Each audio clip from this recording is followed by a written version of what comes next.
It's time for our updated power rankings heading into week 9.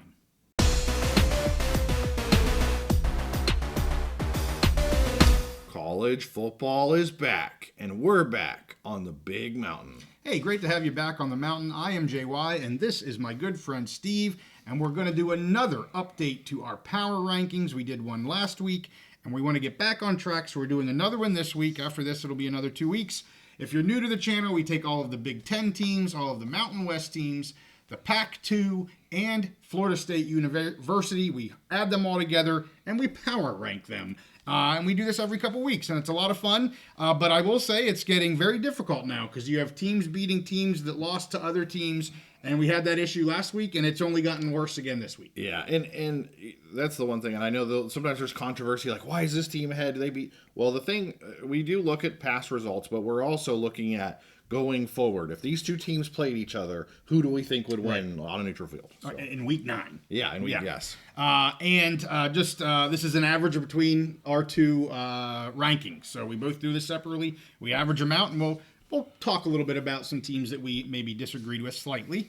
So we're going to start at the bottom, work our way up. So we're going to start down here at 33. Not a lot of movement in the bottom 5 or 6 teams here, Steve. So at the very bottom here, Air Force just struggling this year. Then Wyoming, only a 1-win team. Up to Hawaii, then San Diego State, then Purdue. Up in 28th, Utah State, then Colorado State. Then New Mexico, a team getting some dubs under their belt. Then Northwestern. Then down here at 24th, we have Florida State. Then Nevada, Rutgers, and rounding out just outside of the top 20, San Jose State. So some big movers down here. Rutgers down 11 from last week, Steve. Of course, they've been on a bit of a slide here. We have them at 22nd right now. Florida State down 5 to 24th.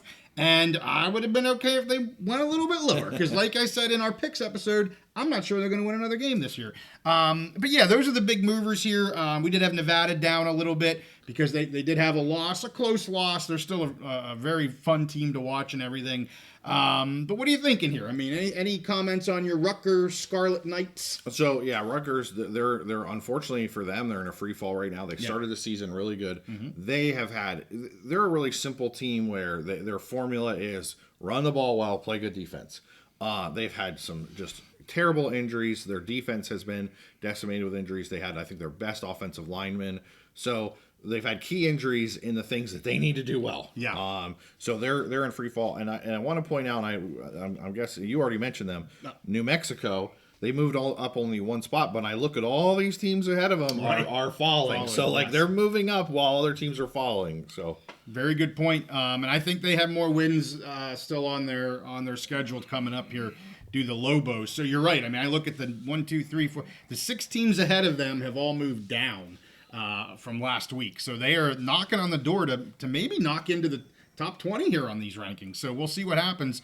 Probably the team that we talked about with the most upside. Them and maybe San Jose State. So, if they can start scoring points again, they could see themselves back into the top 20 as well. So, all right, we want to go to the middle group. Yeah, so the next group here, starting off the bottom of the next group, Fresno State. They had a win this week, right, against they did Oregon State, Nevada. Nevada, okay. Yep. But they did drop one spot. I think they have a lot of room to grow. I mean, we had them high at the beginning of the season. They kind of dropped back. Yes. And they have opportunities here the rest of the season to win some games and move up. We'll see.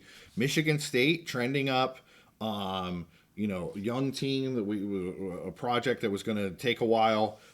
They're starting to look good. They're starting to get some wins. Maryland, again, another team that was down on early. They've started to get some positive momentum here. USC just keeps dropping. Yeah. Good talented team, but man, they've had I think 4 games now where they blew fourth quarter leads. They just can't close the deal. Yeah. And UCLA trending up. They've got a couple wins here. Yep. They're trending up. And then the story at the top of this level here is Nebraska, Iowa, Michigan, Minnesota. some teams that had dropped out of the group above them. Right. But we were talking about this off camera before we started. There's this whole group of teams, this whole knot of teams in the Big Ten that have beaten each other. One is beaten. You can't use the transitive property, so you just have to look at it. Okay, if these teams were going to play each other in neutral field tomorrow, who would win?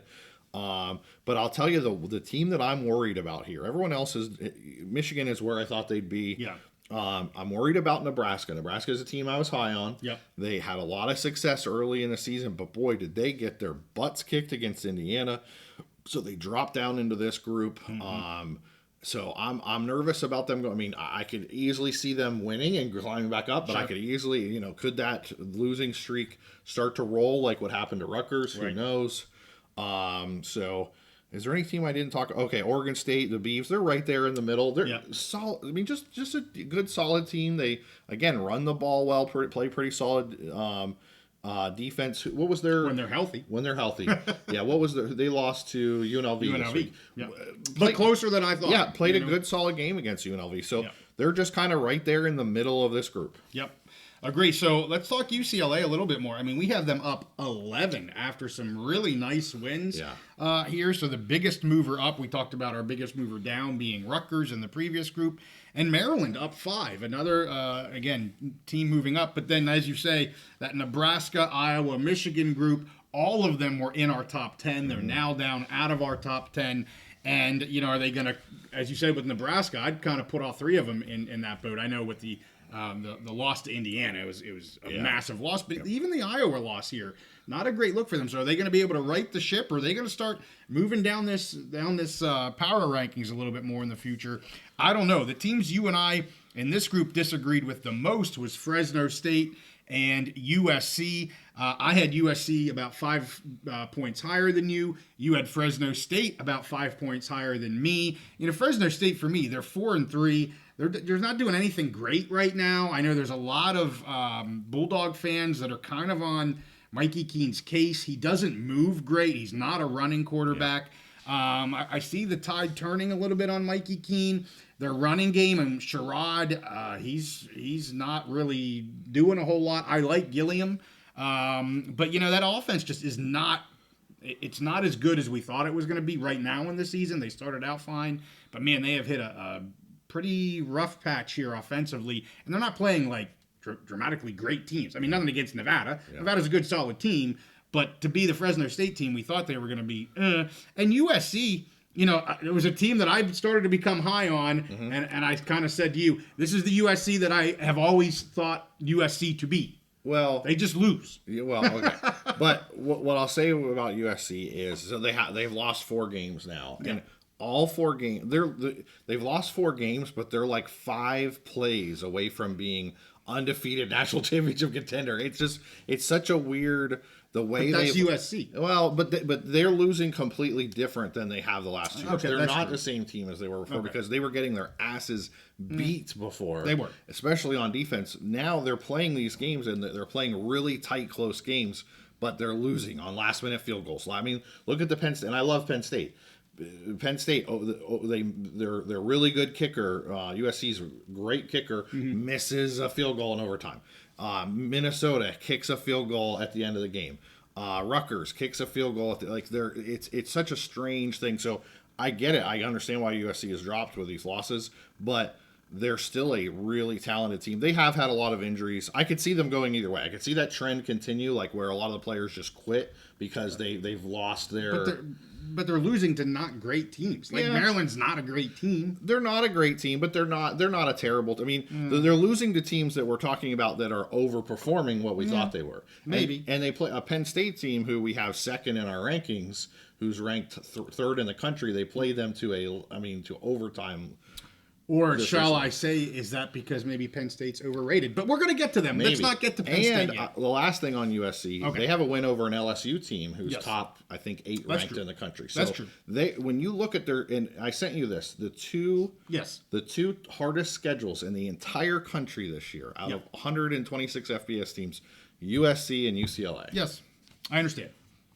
But they're still losing. Yes. Okay, let's get to our top 10. Number 10, Washington up 2 to break into the top 10. They are on an upward trajectory here. I think they are deserving to be in our top 10, although you did not rank them in your top 10, but we averaged out to 10th.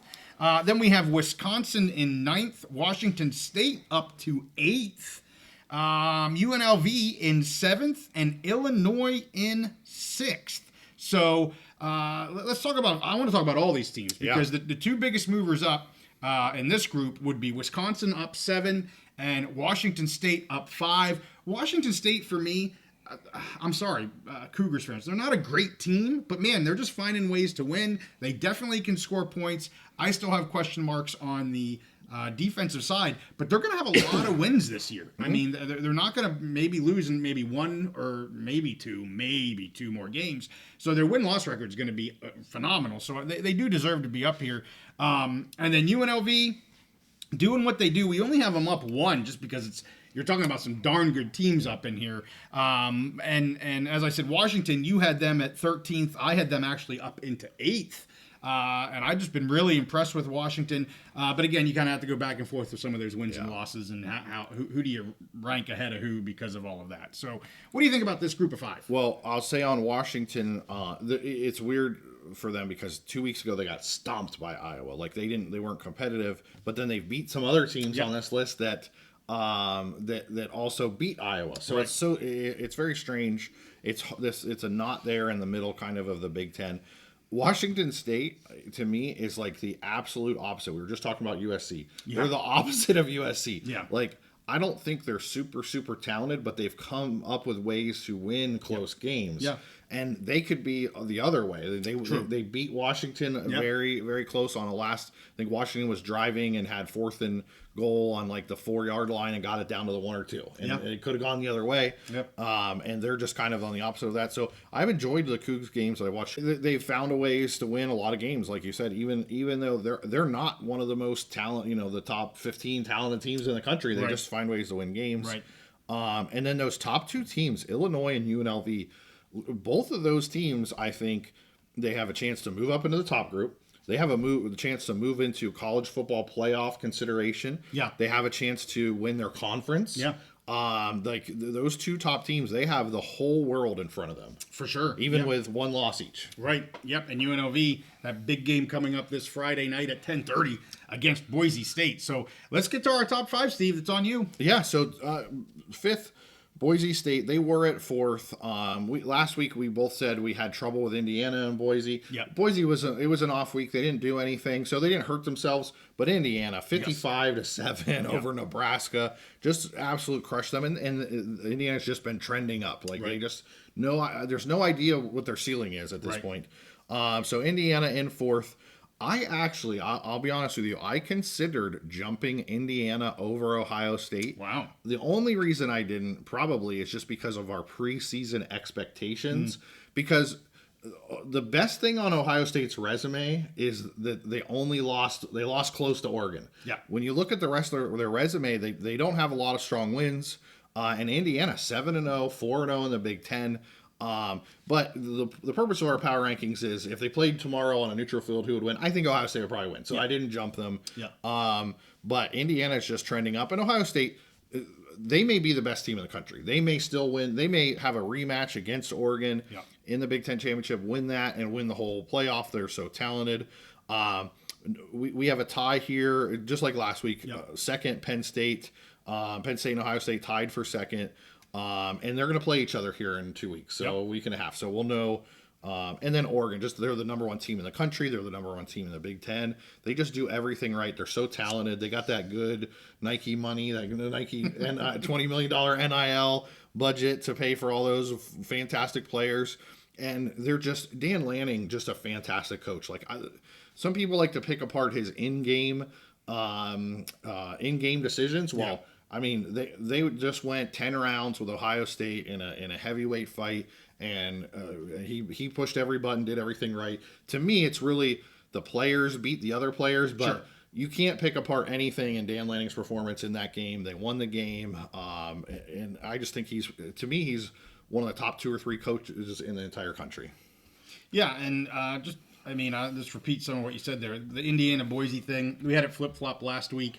I think we both had Boise just a smidgen ahead of Indiana. But my goodness, when you look at the Indiana, just complete annihilation of Nebraska. I mean, I got to flip them. So we both agreed with that. We both had Indiana at 4. And we are where we were, and I've said it before, I'll say it again. I'm not going to make Ohio State drop unless a team beats them. We'll find out the whole Penn State, Ohio State here very, very soon. But you had Penn State at 2. I had Ohio State at 2. So, again, we're kissing our sister with a tie at 2, which is going to stay that way until they play the game. Yep. So we're going to be able to break that tie here in just a little bit.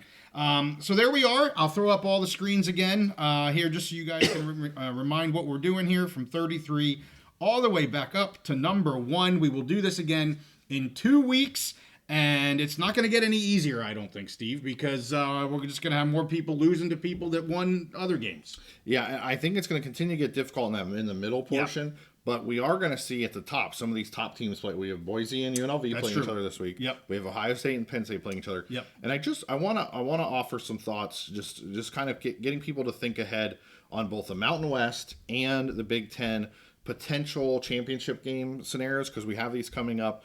It looks like Boise and UNLV are the odds-on favorites to. Right. They're the top 2 teams. Right. So they're going to play each other now. This may be the biggest game the Mountain West has had in a decade or more. But I think, now I haven't looked at the tiebreakers. I don't know if you've looked at everything and looked at records and tiebreakers. But I think there's a good chance that whoever wins this game, they'll probably rematch again in the Mountain West Championship game.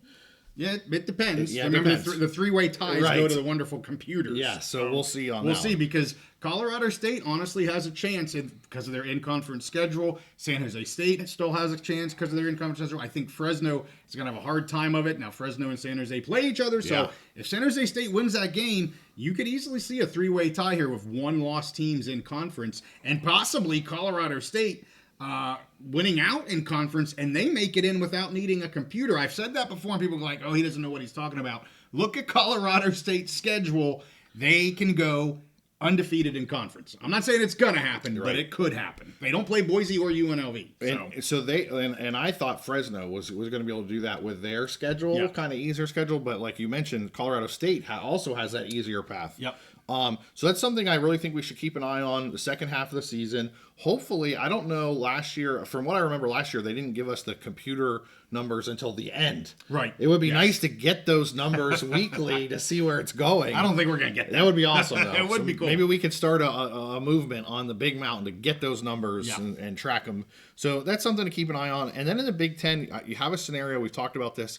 Let's say Ohio State beats Penn State, okay? Yep. Then you've got, and let's say Indiana, let's say they also beat Indiana, but Indiana's able to beat Michigan and everyone else on their schedule. Then you have an Oregon team that's undefeated. Right. You have Penn State, Ohio State, and Indiana all at 11-1. There's some new tiebreakers in the Big Ten this year. But my expectation in that scenario, because it'd be a three-way tie, Ohio State would rematch Oregon in the Big Ten. But then you pretty much have, I think, at that point, a Penn State and an Indiana that would be locked into the college football playoff. Sure.